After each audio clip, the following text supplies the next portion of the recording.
안녕하세요. 저는 올해 47살인 여자입니다. 제게 정말 말도 못한 일이 생겨 이렇게 사연을 보내봅니다. 현재 저는 종합병원에서 일을 하고 있는 간호사예요. 늦은 나이에 간호대를 졸업해 여태까지 간호사로 일을 하고 있죠.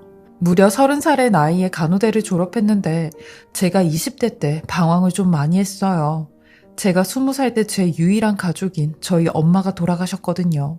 생사도 모르는 아빠 없이 절 키운 엄마였는데 그런 엄마가 없다고 생각하니 이 세상을 살아갈 용기가 나지 않았어요. 유난히 저희 모녀가 애착관계가 심했거든요. 그러니 한 5년 동안은 집안에 틀어박혀 아무것도 안 하고 살았습니다. 근데 이러고 살다 보니 엄마가 힘들게 모아둔 돈마저 다 떨어졌고 집세까지 밀리는 상황이 되었어요. 그리고 엄마 곁으로 가야겠다고 극단적 선택을 하려고 하는 순간 제 앞에 운명과 같은 남자가 나타났어요. 심지어 차에서까지 내려 위험에 빠진 저를 구해줬죠. 그리고 그 남자는 고맙게도 제 아픔을 이해해주고 감싸주었어요. 누구에게도 위로받지 못했던 저를 처음 보는 사람이 위로해주는데 본인도 어머니가 어렸을 때 돌아가셔서 그 마음을 누구보다 더 잘 안다며 아무리 힘들어도 산 사람은 살아가야 되지 않겠냐고 했어요. 사람이 몸과 마음 둘 다 연약해져 있을 때 누군가가 괜찮다고 위로를 해주면 참았던 슬픈 감정이 본물처럼 터져나오잖아요. 저도 그 사람의 위로에 눈물이 터져나왔습니다. 그리고 저의 미약해진 심신을 기대게 되면서 그 사람과 사랑에 빠졌어요. 그 순간이 제 인생 가장 드라마 같은 순간이었는지도 몰라요. 이 사람은 저보다 2살이나 어렸는데 어린 나이에도 불구하고 늠름하고 듬직했어요. 그리고 제 사정을 알고 취직까지 시켜주었는데 중식 레스토랑에 취직을 시켜줬어요. 알고 보니 이 사람의 아버지가 이런 레스토랑을 3개씩 가지고 있는 사람이더라고요. 남부러울 것 없는 부잣집 아들이었죠. 이렇게 맺어진 인연이 이대로 끝이 나는 줄 알았는데 결국 저는 이 사람과 사귀게 되었고 4년 뒤엔 결혼까지 하게 되었어요. 제 나이 27살, 남편의 나이 25살이었죠. 그리고 저희 결혼에 아주 큰 이바지를 한 사람이 있었는데 같이 서빙 일을 하던 승아라는 친구였어요. 이 친구의 도움이 없었다면 아마 전 남편과 결혼도 하지 못했을 거예요. 그 정도로 이 친구의 도움이 아주 컸죠. 승아라는 친구는 미혼모였는데 18살 때 딸을 낳았어요. 그래서 초등학생 딸이 한 명 있었죠. 그래서 그런지 저랑 동갑임에도 불구하고 굉장히 어른스러운 친구였어요. 제가 인복은 좀 있었는지 사회에서 만난 친구였지만 여느 자매보다 더 자매처럼 지냈습니다. 심지어 결혼하기 전 2년 동안은 월세라도 아끼자는 취지로 승아와 승아의 어린 딸과 함께 셋이 살았거든요. 같이 살면서도 한 번을 싸우지 않고 정말 잘 지냈어요. 하늘에서 엄마가 제게 이런 가족과 같은 사람을 보내준 것 같았죠. 그리고 남편이 군대를 제대하자마자 제게 결혼을 하자고 했어요. 근데 시아버지가 반대를 극심하게 하셨죠. 학벌도 직업도 없는 사람을 며느리로 들일 수 없다면서요. 본인 아들도 고졸에 변변한 직업도 없었는데 말이죠. 결국 전 어떻게든 남편과 결혼을 하겠다는 심상으로 3년 동안 모아둔 돈으로 수능 준비를 했어요. 그때가 26살이었는데 늦게 공부를 하려니 머리도 잘 안 돌아가고 힘들더라고요. 근데 또 사람이 죽으라는 법은 없는지 하다 보니 곧잘 따라갔고 저는 정말 운이 좋게도 4년제 간호대에 합격을 하게 되었습니다. 비록 좋은 대학은 아니었지만 제 입장에선 명문대였어요. 그렇게 이 합격증을 가지고 시아버지한테 갔죠. 그러니 그제서야 결혼 허락을 해주셨어요. 그때는 이런 시아버지가 좀 괘씸했는데 되려 지금은 시아버지 때문에 제가 아직까지도 간호사로 밥벌이를 하고 있는지도 모르겠네요. 아무튼 저는 결혼식 때도 부를 사람이 친구 승아랑 승아 딸밖에 없었어요. 엄마가 돌아가시니 친척들과는 연락도 끊어져 부를 수가 없었죠. 고아나 다름없었지만 곧 가족이 생긴다는 생각에 외롭지 않았습니다. 그렇게 남편과 결혼을 하게 되었어요. 남편과 사귄 기간은 4년이었는데 2, 3년 동안은 남편의 군대를 기다렸기에 막상 연애한 기간은 짧았어요. 그러니 결혼해서도 연애하는 기분이더라고요. 하지만 그것도 딱 3년이었어요. 사랑에도 유통기한이 있다고 3년이 지나니 서로에 대한 마음이 차갑게 식어버리더라고요. 게다가 아이까지 없었으니 부부에 대한 애착이 별로 없었어요. 남편이 아이 낳기를 계속 미뤘거든요. 저를 위해주는 척 제 학교 핑계를 대며 당신이 졸업하면 그때 아이를 갖자고 했어요. 하지만 시아버지한테 하는 말은 달랐죠. 둘이서 하는 얘기를 우연히 듣게 되었는데 남편이 그러더라고요. 아직 아빠가 될 준비가 안 됐다고, 조금만 더 놀고 아이를 갖겠다고 했어요. 아까도 말했듯이 남편은 직업이 없어요. 시아버지가 남편 명의로 돌려준 중식당 하나뿐이었죠. 그것도 초반에는 가게에 나가서 계산도 하고 직원 관리도 하는 듯 했는데 1년이 지나니 가게를 직원들한테 맡기고 배짱이처럼 놀기만 했어요. 돈은 있었으니 돈 걱정은 안 하고 놀러 다닌 거죠. 시간만 나면 골프며 사이클이며 스쿠버 다이빙까지. 겨울에는 3달 동안 푸켓에 가서 스쿠버 다이빙을 하고 왔어요. 그럴 때마다 부부싸움도 늘어만 갔죠. 저는 나름 제 인생을 그려나가고 있는데 남편은 그러지 않는 것 같았어요. 하루는 친구 승아가 저기 지영아, 네 남편 언제까지 그렇게 놀고 먹을 거래? 지금 가게 상태가 말도 아니야. 직원들도 사장이 없으니까 아주 자기네들 맘대로고 손님들도 가게 서비스 정말 별로라고 점점 줄어들고 있어. 내가 가족 같으니까 이런 말도 하는 거야. 그러니까 빨리 네 남편한테 가게 좀 돌보라고 해라 라고 하는데 다행히 승아가 계속 가게에서 서빙 일을 해서 이런 말도 들을 수 있었죠. 승아에게 이 말을 들은 그날도 남편은 새벽까지 술을 마시고 집에 들어왔어요. 그 모습을 보고 또 큰 소리가 났죠. 당신 도대체 언제까지 그렇게 놀고 먹고만 할 거야? 지금 가게 꼴이 말도 아니라고 하더라.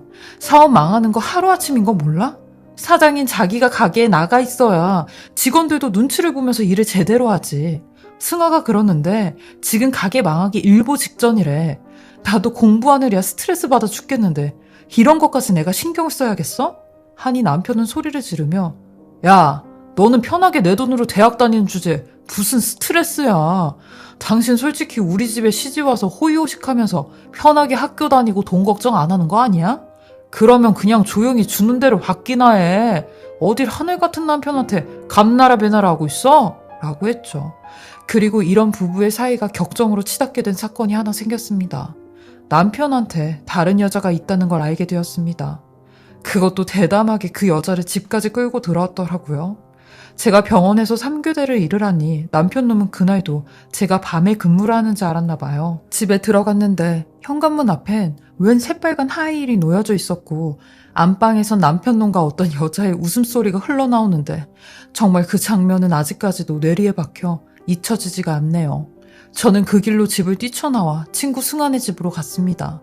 제가 갈 곳이 그곳밖에 없더라고요. 제 얘기를 들은 친구는 당장 이혼하라고 성화를 부렸어요. 너처럼 능력 있고 병원에서 간호사로 일하는 애가 왜 그딴 놈이랑 같이 살아야 돼? 너 당장 헤어져. 바람은 고칠래야 고칠 수도 없는 병이야, 병. 이라며 고래고래 소리까지 지르더라고요. 그러면서 너 만약에 그 인간이랑 이혼 안 하면 내 얼굴 볼 생각도 하지 마. 알았어? 그러니까 내일 당장 법원 가서 이혼 서류 그놈한테 집어 던지라고 하는데 저 대신 화를 내주는 건지 아니면 본인이 화가 나서 그러는 건지 좀 의아할 정도로 화를 냈어요. 남편은 제가 승환의 집에 있는 걸 알고는 절 찾아와서 무릎을 꿇으며 한 번의 실수니까 이번만 용서해달라고 사정사정을 하는데 그런 남편을 보고 승아가 용서는 무슨 용서? 이게 용서가 된다고 생각해요? 입장 바꿔서 지영이 얘가 그러고 있어봐요. 택준 씨는 용서가 돼요? 지영아, 너 당장 이혼해. 바람피는 인간들 갱생이 불가하다고 하며 남편을 내쫓았어요. 그렇지 않아도 남편의 안일한 행동에 불만이 많았었는데 거기다 바람까지 피고 있으니 그 당시에 쌓였던 불만들이 한꺼번에 폭발을 해 이혼하자고 했습니다. 이혼은 절대 안 한다던 남편놈한테 그럼 이혼 소송하겠다고 했고 소송하는 김에 아주 위자료랑 재산분할까지 왕창 뜯어가려고 했습니다. 근데 결혼 기간 동안 수입이 없는 저를 대신에 제 대학 등록금까지 내주었다는 부분이 제게 상당히 불리하게 작용을 했고 결국 재산분할은 거의 받지 못한 채 위자료만 받았습니다. 그렇게 저는 남편과 이혼을 하자마자 다른 곳으로 본거지를 옮겼어요. 한 동네에서 사는 게 치가 떨리고 소름이 다 돋더라고요. 그리고 제 가족과도 같았던 승아도 딸이 20살이 되니 딸 대학 문제로 지방으로 이사를 갔죠. 승아와 승아 딸을 본 것도 승아 딸 고등학교 졸업식이 마지막이었어요. 몇 년 동안 서로 사는 게 바쁘다 보니 만나지도 못하고 살았어요. 그리고 현재 저는 동네에서 꽤 큰 종합병원에 있어요. 대학병원에서 일을 할 때보단 몸이 덜 힘들지만 돈 버는 건 똑같이 고되더라고요. 그러던 어느 날 일이 생긴 후배 간호사와 교대 시간을 바꾸어 근무를 하고 있을 때였어요. 늦은 밤 급하게 응급투석 환자가 병원에 들어오게 된 겁니다. 원래 투석 환자는 등록되어 있는 병원에 가는데 응급실로 온 걸 보니 급한 경우인 것 같았어요. 하긴 저희 병원이 24시간 응급투석도 가능한 병원이긴 했거든요. 투석 환자들은 투석을 받지 않으면 매우 위험한 상황이기에 구급대원에 연락을 받고 저희도 세팅을 다 해둔 상태였죠. 그리고 들것에 실려온 남자의 얼굴을 보고는 전 기겁을 하고야 말았습니다. 얼굴이 누렇게 떠 있는데도 한 번에 알 수가 있었어요. 바로 전 남편이었죠. 전 남편은 고통을 호소하다가 저와 눈이 딱 마주쳤는데 그 상황이 본인도 놀랬는지 끙끙 앓던 소리조차 입 밖으로 내질 않더라고요. 그렇게 병든 전 남편의 모습을 보고 한동안 말이 안 나왔습니다. 그리곤 곧이어 제 남편 좀 살려주세요. 저희 남편 당장 투석받아야 돼요. 제발 제 남편 좀 살려주세요. 라고 하는 어떤 여자의 목소리가 들리는 겁니다. 그리곤 저기 멀리서 전 남편을 향해 달려오는데 저는 순간 그 여자의 모습을 보고 손에 들고 있던 것까지 바닥에 떨어뜨리고야 말았네요. 세상에, 전 남편을 남편이라고 부르며 달려오는 그 여자. 그 여자는 바로 제 친구 승아의 딸이었습니다. 이 얼마나 기가 찬 상황인지 병원에 투석을 받으러 온 전 남편보다 더 놀랄 일이었죠. 몇 년이 흘렀지만 20살 때 마지막으로 봤던 그 앳된 얼굴이 그대로 남아있었죠. 승아 딸도 저를 보더니 한동안 그 자리에 멈춰서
움직이질 않는 겁니다. 전 남편도 그런 저희 모습을 보고 눈을 질끈 감아버리는데 전 너무 놀래 입이 안 떨어졌어요. 그러니 동료 간호사가 승아 딸한테 보호자님, 남편분 저기 베드에 누워 계시거든요. 그러니까 여기서 소리 지르시면 안 돼요. 라고 하는 겁니다. 남편이라니. 가족과도 같았던 친구의 딸이 내 전 남편의 아내가 됐다니. 이게 도대체 무슨 일인가 싶었습니다.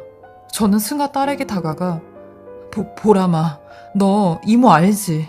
너 나 알지? 이게 대체 무슨 상황이니? 저 사람이 왜 네 남편이야? 라고 했어요. 그러니 제 말에 뒤도 안 돌아보고 도망을 가버리는데 제가 쫓아갈 틈도 없이 사라졌어요. 그리곤 전 남편의 투석이 끝나갈 때까지 승아 딸은 나타나질 않았습니다. 4시간 후 전 남편은 베드에서 일어나 제가 앉아있는 곳으로 다가왔고 눈물까지 글썽이며 잠깐 얘기 좀 할 수 있냐고 하는데 나도 들을 얘기 아주 많다고 했어요. 저는 밖에 나오자마자 당신 대체 어떻게 20살이나 어린 그것도 내 친구 딸이랑 결혼을 할 수가 있어? 진짜 머리가 어떻게 된 거야? 라고 했어요.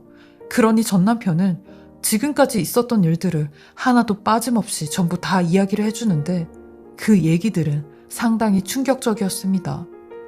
아니, 제 친구 승아가 본인 딸이 20살이 되자마자 제 전남편에게 본인 딸을 소개시켜 주었대요. 그것도 본인 딸인 걸 숨긴 채 말이죠. 남편은 18살이나 어린 승아 딸이 부담스러웠지만 본인을 사랑하는 진심을 보게 되었고 5년 전에 재혼을 했다는 겁니다. 재혼을 하고 나서야 승아 딸인 걸 알게 되었대요. 저는 그 소리를 듣는데 다들 미친 것 같다고 했어요. 그 사실을 알고도 같이 살고 싶냐고 했죠. 근데 전 남편 말로는 그럴 수밖에 없었던 게 본인이 재혼을 하자마자 신장이 이렇게 고장이 나는 바람에 투석을 하게 되었고 이 두 모녀는 투석을 빌미로 이혼 얘기를 꺼내지도 못하게 했다는 겁니다. 지금도 한 집에서 셋이 살고 있다는데 전 남편 말로는 다 자기 재산을 노리고 이러는 것 같다고 했어요. 다른 식구들한테 도움을 청하려고 했지만 시아버지도 돌아가신 지 10년이 되었고 외동인 본인이 누구한테 부탁을 할 수도 없었다고 하더라고요. 근데 제 생각이 제일 먼저 났다고 하는 겁니다. 그래도 당신이 나한테 제일 잘해줘서 당신까지 찾아볼까도 생각을 했다는데 우리는 역시 운명이라며 눈물까지 흘리는 겁니다.